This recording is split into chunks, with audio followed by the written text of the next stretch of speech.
Hey everyone, Hazza here. Those that have been keeping up with me as of late would know that I was lucky enough to be invited to co-stream some of the VCT Ascension EMEA games over the last few days or so. This involved making a couple of appearances on the A stream. We have a clip from the meme lord of Tier 2 Valorant. It's Hazza from Polaris. Yes! Hey. I just hope Hazza never makes it to Tier 1 so he keeps on doing watch parties because they're great. I don't know how I feel about that. That's like a good thing. For lack of better terminology, this means that I've ingested a ridiculous amount of Valorant over the last 4 days, and this had me thinking. It gave me an idea. Okay, I want to try something a little bit different with my content now that we're moving into the off-season, so I thought I would try a breakdown or analysis video pulling apart some of the rounds from one of the maps specifically that I saw, which was FOKUS versus Gentlemates on Bind. FOKUS were unlucky not to qualify from their group, taking a map off of both semi-finalists Apex, the only one that they've dropped in the competition so far, and Gentlemates, which is why I wanted to highlight some of the things that they were able to do on this map to find success. Firstly, we're going to see FOKUS on the attacking side. It was their map pick, so Gentlemates opted to start on defense, and immediately you're going to notice a few things about the composition. You have Lime running this Yoru. We see him play DUELIST a couple of times. It's actually his Yoru that we get on Fracture as well, alongside Yugi, your traditional DUELIST player, who is this time going to be on Smokes playing the Omen, and Waddle on the Sky more specifically because there is no sentinel in this comp. It means they have to be a lot more proactive on their defensive rounds, and specifically here on attack, they're incredibly direct in their executes. So starting off with the pistol round, you can see how FOKUS want to try and approach things. You have Lime sending this TP towards the showers position almost immediately, and this is something which they begin to condition, taking this space on the map and having Gentlemates be constantly aware that a player could be from that position. You'll even then see the follow-up TP in towards the mid site so that Lime is able to join up with the rest of his teammates. From this position onwards, we see a fairly quick retake come through from the Gentlemates players, quite similarly to what Apex were able to punish quite a few times in their grand final game that they played on Bind. Lime gets picked off from this position, which is unfortunate, but the rest of FOKUS are there immediately ready to fight, and they're able to pick up the pistol round. Coming into the second round, it's more of the same from FOKUS. You can already see what some of their ideas are, maintaining this notion that they're able to push 4 or 5 players and overload certain areas of the map. On this anti-eco specifically, we see them go for something fairly aggressive, just contacting up towards long and then popping out of the smoke, using the fake out as well to deal with any potential cypher trips, clearing all the way in towards backside. As well, following up the Skydog, the Trailblazer, with any TP that Lime tries to make in sight. This one was a little bit more cagey for them, but yet again, just laying down those principles early on for Gentlemates coming into their bonus. Then coming into the bonus round from FOKUS, they only were able to bring 2 players out of the anti-eco, so they've gone pretty light on the buy here. You have a Bulldog for Waddle, a Spectre on Lime, but otherwise Sheriffs across the board. FOKUS are a team which have proved time and time again they are exceptionally capable on these pistols, so always something to be watching out for. They only really like to buy too heavily into the rifles on these attacking rounds, so this is a very sparing one to say the least. It's the Spectres that we get mostly on their defensive halves. The setup from Gentlemates into this round is to get information really early outside of B, where they were lacking it a little bit in the last round, whereas FOKUS, they decide to go back to A as they did on the pistol round.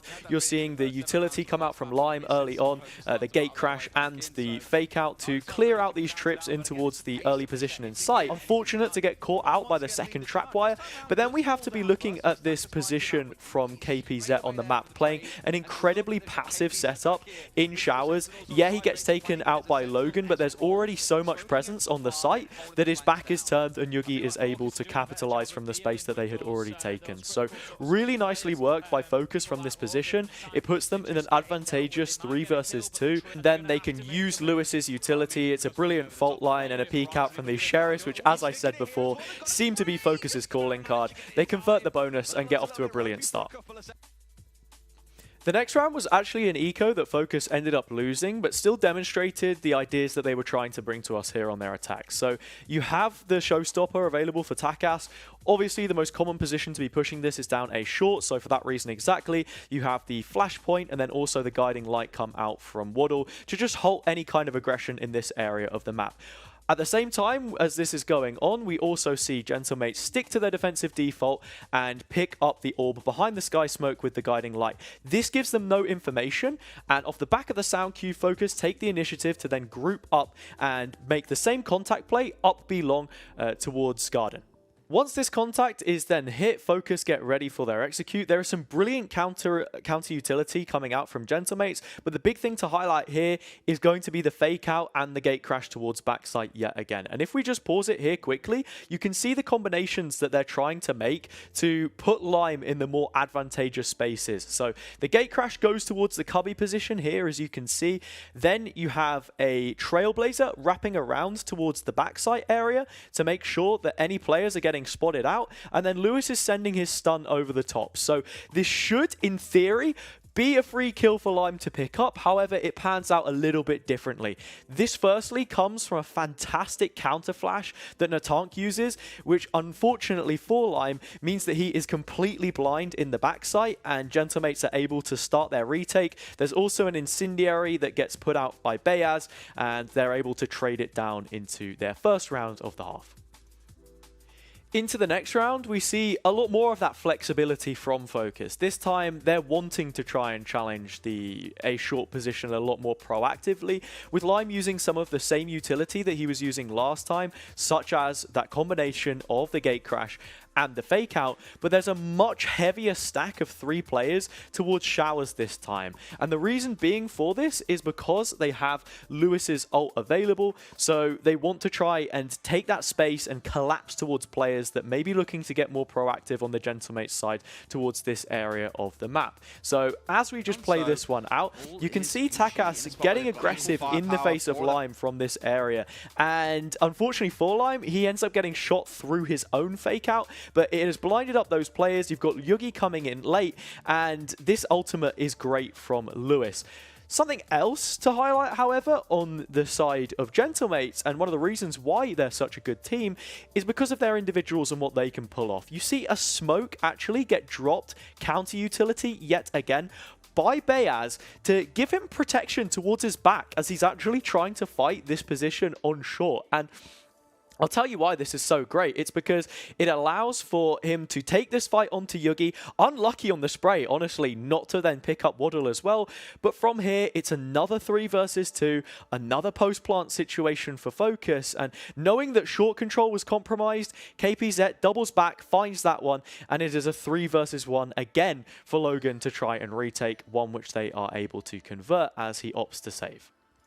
The next round I wanted to take a look at is round number 7. Gentlemates had just called a timeout and picked themselves up their second round, and there are 8 ultimates available in the server, 4 for each team, and the one that I want to focus on the most, and you have to always because we're looking at a Yoru composition, is going to be the Dimensional Drift. Lime has even brought up a judge as well to partner this with, but it's not just his ultimate, it's how it then ends up interacting with some of the other ones that we have available for both of these teams, and how FOKUS tailor their execute around it specifically. For Gentlemates, it's going to be the same opening to the round which we've seen them do on multiple occasions. Sky Smoke coming out towards Long, followed up by a Guiding Light, and then look at Lime instantly popping the Dimensional Drift, and here it's not about him trying to make some kind of solo play. He is the spearhead of this execute, just gathering information. From this position, he spots the first player, Natank, which Yugi's able to take a nice kill on, and then player number 2 and player number 3, both Bayaz and Whalers. Whalers moving into Garden will get spotted out. A brilliant fault line that Boy Lewis is able to tailor from that, and the second pick, the second entry kill, taken with Lime then posting up in the middle of sight with his judge. So very quick, blink and you'll miss it. They have all of the room that they need, and again, it's that synergy that you see between Lewis on this breach and Lime on the Yoru to just be collecting as much information as possible. You even had Natank actually pop the Seekers, if we just rewind a little bit, to try and counteract Lime on the Yoru, and yeah, some of the cabbages will be following him up even so far as towards Elbow, but it doesn't really end up doing too much because there's no tangible way to follow him when he is inside his ultimate. It just forces Bayaz to retreat, not be in a position to actually support Whalers as he moves in towards Garden, and we see that free pickup come, as I said. Now, you're probably thinking to yourself, Hazza, you're just showing us so many fast-paced executes. Do FOKUS really have too much depth to their game here? The answer is yes, my friend. Now, this is the second default round in a row that we end up seeing them play. The previous one was to catch a punish on Takas, who ended up straying too far and long. They take B, it forces Gentlemates to save. They then call their second timeout of the half, which is not something that we see happen too often. So FOKUS say, okay, let's stick to the default and do it again. And they're able to pull it off really nicely here. And I'll show you exactly why. It's a lot more aggressive from Gentlemates this time around. They understand, okay, we need proactivity, but instead of the mid round, let's try and creep up behind this toxic screen that they've placed. They go for it. Lime spots it out, and immediately we have to look at the reaction from FOKUS. They've seen that both the Sky player and also the Brimstone is playing from there as well, so we get immediate response. That is going to be the Trailblazer coming up towards long, testing to see if anyone else is on the opposite extremity, because usually it was those guiding lights that we were seeing out towards Fountain, which were giving them information. And then over, the next sort of 15, 20 seconds or so, FOKUS really speed things up, and I'll even speed it up here for you just a little bit. They take control of B long, they get in position. Yeah, there's a rotate coming through, but then what we see is off the back of that initial fake out getting shot, Cypher being played on this map 5% more than the Killjoy, so it is the reason why the Yoru is that much more effective for dealing with these traps, causing constant issues.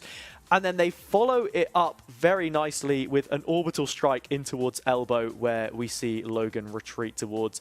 Even then, Lime TPing into backside can get a pretty simple punish on Takas. And again, Gentlemates, they don't opt to go for the retake. They save, and for that reason exactly, FOKUS were able to find the openings that they needed and be very decisive on the rounds where it was required of them. Now, with the context that Gentlemates had called both of their timeouts, FOKUS and Lewis in the IGL role had a brilliant read of what it is exactly their game plan was to this defensive half. And you see it on this round specifically.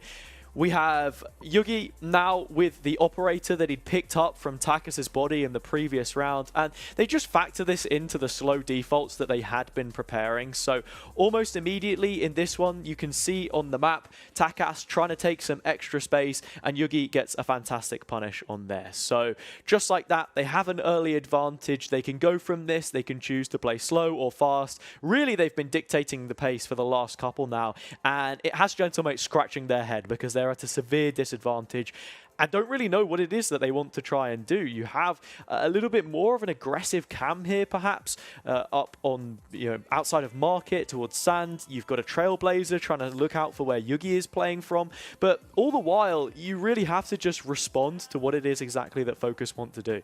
So by this point in the game, you can see a few changes made by both sides. In this round specifically, round 11, you have Gentlemates but still be trying to go for that proactivity, but it's very brief, and it's right at the start of the round just to get an idea of where FOKUS are playing from, because at this point, they've dictated the pace brilliantly, they've managed to slow things down, and they've forced a much deeper sight hold from both of these players. Even then, Yugi able to catch an overextension from the tank, and this puts them in a position to go for one of my favorite executes that I've seen from the entirety of the tournament this weekend. So they find that kill there specifically, they have the guarding control that they're looking for, and then they set up for this execute with Lewis's Rolling Thunder.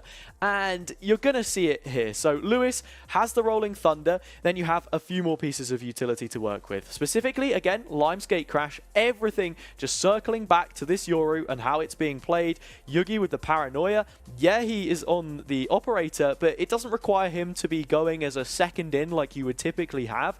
You're much more looking at the initiators and how exactly they can support Lime from this position. So that is basically how Yugi is working in this round as well.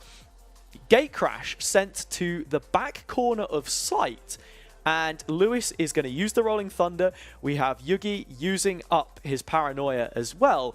And then as that happens, as you can see by the picture-in-picture here, ever so slightly blocked by my face, you have plenty of stunned players inside sight, and Lime now in this great position backside to stop anyone who's immediately going for a retake out the back of the smokes that may have been trying to escape from the Rolling Thunder, and FOKUS end up winning this one with flying colours. The scoreline now 9-3, and it is some champagne Valorant to pop the cork on what has been a fantastic half for them.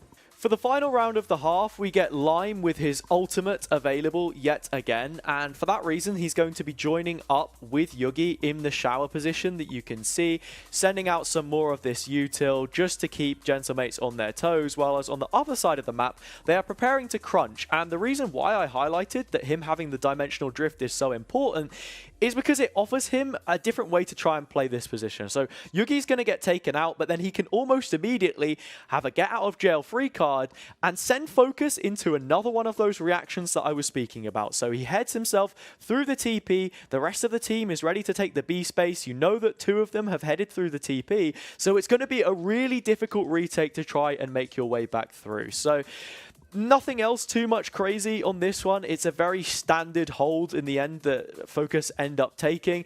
Some good proactivity towards Elbow to find some of these kills. Lewis with 1v1s in sight. There's an incendiary there. The retake is very segregated, and this will be finding FOKUS what ends up being their 10th round on the half.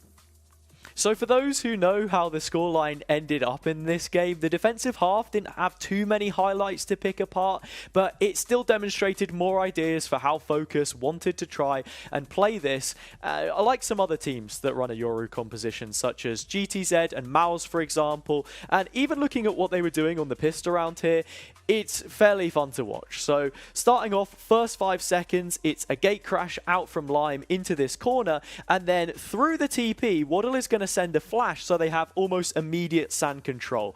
Unfortunately for them, as you can see there, Lewis ends up getting picked off in towards the site itself, and they don't really have too much room to make this retake happen. So, you know, ideas about how they want to create pressure in that area of the map, and we see that elevated a little bit further in an eco, which ended up getting pretty crazy for Gentlemates to try and deal with. This is the eco round that I'm talking about. FOKUS, they've just lost their first full buy, and they're now coming into a low investment. If you're Gentlemates, they've been having a pretty good time with how their attack is going. So FOKUS have decided, you know what, that aggression that we were showing you, we're going to bring it to the defensive half now as well. We have players from both ends of market basically crunching on this area. And luckily for them, there's a treat dangling right in the middle, which comes in the form of the spike. So what we have is an immediate dog from Waddle, which will walk all the way through here and break this first trapwire. Lewis is following it up with a fault line of his own.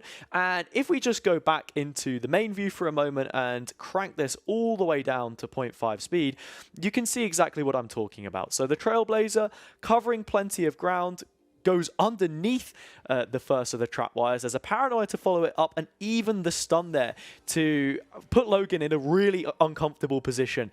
Then Yugi's smoke is coming through, and Lewis has control of the spike. And from this position, Gentlemates are scratching their heads thinking, okay, wait, we thought that the directness was only going to be on the attacking rounds, but FOKUS showing that with some interesting utility combos, they can compromise control of the spike and have so much space on the map really to be playing around. It's just about funneling those additional player numbers into this area.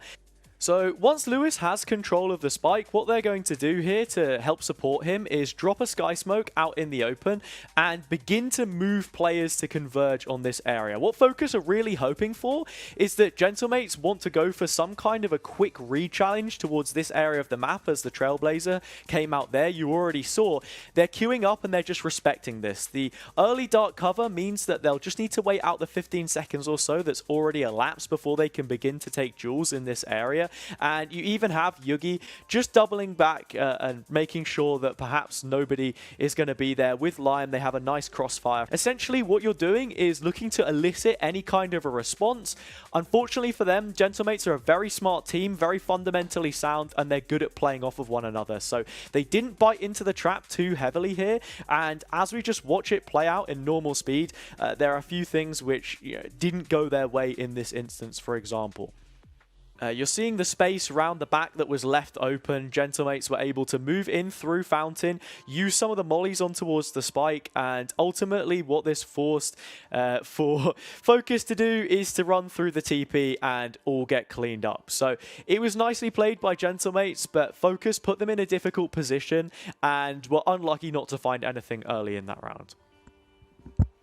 FOKUS are finally able to demonstrate the full potential of these aggressive pushes that they were doing on their defensive side a while later. As you can see, Gentlemates only 2 rounds away from them now after it being a 10-2 half in their favor, which is always one of the drawbacks of running this Yoru composition. You're looking at the money and what they were able to pull it off with. 4 Sheriffs, again, something that FOKUS have been very good at doing, or were good at doing in this tournament specifically, and across the regular split of Polaris. Then heading in, it is more of the same. You have the Trailblazer going to be coming out from Waddle here, just giving a little bit of extra room for Lime to push himself into this area of the map while the rest of the team are trying to stall. Sends a TP back, and Gentlemates get a little unfortunate, and the tank's going to walk into Takas. It's an early 2 picks, but it's what they do with these 2 picks which really counts in my eyes for FOKUS. The reaction from Gentlemates is to try and take some more space towards the site with the Seekers coming out from FOKUS to see if there was a chance they could pick up the weapons. Lime is going to get his 3rd on the round, and as things continue onwards, they get the upgrades that they need to. They're able to just hold on with the utility that they had, but it comes back to being able to create that pressure on the map, force a team to react and have to make decisions that they're going to be uncomfortable to do so. You have this double up from the remaining players through short in towards this area. FOKUS grouped up as 4 towards backside. It's going to be pretty simple for them in the end. Waddle, again, another 1 versus 1, which he's able to pick up. Yugi then cleaning up the rounds to make it flawless with the rifle that he was able to pick up off the ground. But you even see some of the nuances with utility as well here on the replay. As Lime is pushing down short, you have this fault line coming in from Lewis to stop any players that could be posted up on one of the deeper angles. Means that he only really needs to pay attention to the players in front of him, and luckily enough for him, that ends up being a double kill. That was my first attempt at a breakdown video on how you could find value in using a Yoru composition on attacking side like FOKUS were able to, and demonstrating some of the ideas that they tried on defense as well to eventually haul it over the line. Commiserations to them once again for not progressing through Ascension, but it has been nice to see some of the quality that they have to offer and the depth and talent pool that we have within challenges in EMEA. This is a format which I'm very new to. You'll have seen it used by creators such as Thinking Man, so please leave me feedback in the comments section below. I hope you found this video insightful in some ways or another. Make sure to subscribe to my channel, of course, as well as checking me out on Twitter and Threads. It's a new form of social media. I'll be leaving my link in the description below. You can go ahead and check it out, see if there's anything on there which tickles your fancy.